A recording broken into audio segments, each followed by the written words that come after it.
آدابس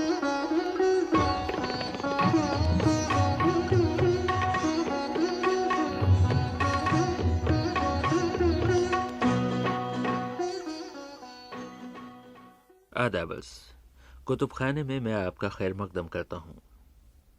کتابوں کا یہ سفر آج ہمیں شمالی اور مغربی ہندوستان کے دو خطوں میں لیے چلتا ہے۔ ایک وہ خطہ جہاں گھر گھر میں اردو، فارسی اور عربی کا علم تھا، مگر وہاں کتابوں کے کتنے ہی بڑے بڑے خزانے وقت کے ہاتھوں لوٹے گئے، اور وہ ہے بہار۔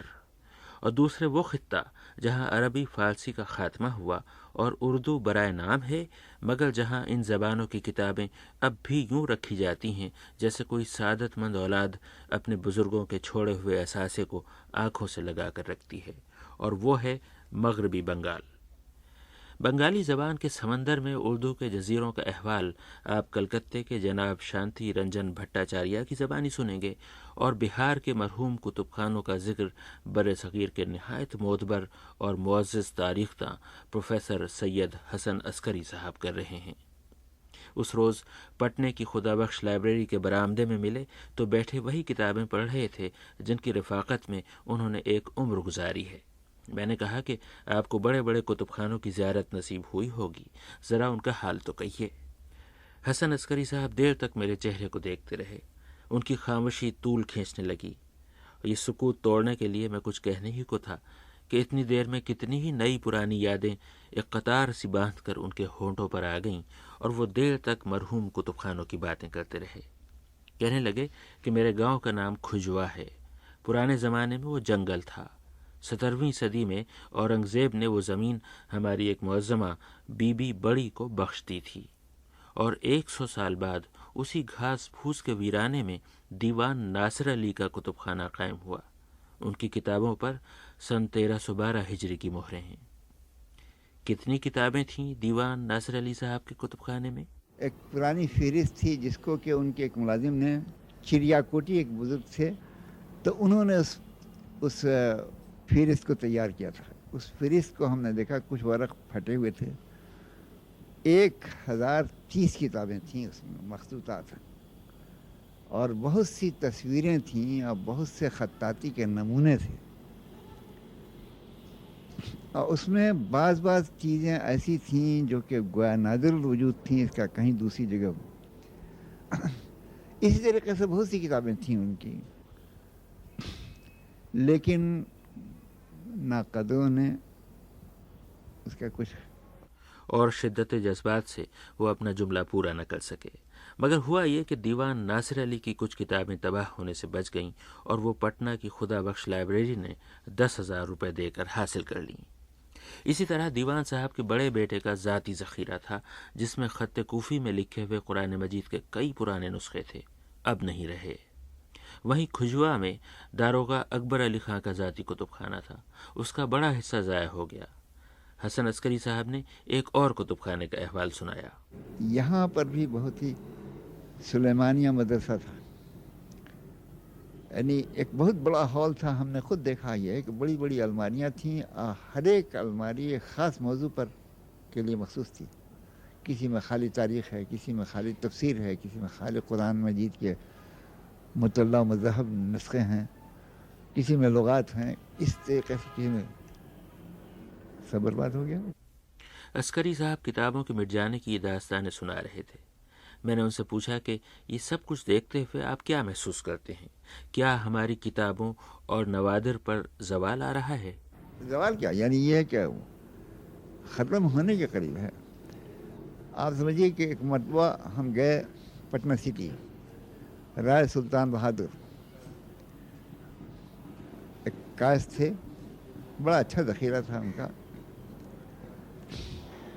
اب اس میں اور ذخیرہ کتاب مخطوطات ہی کا نہیں بلکہ گویا تصاویر کا، آئیوری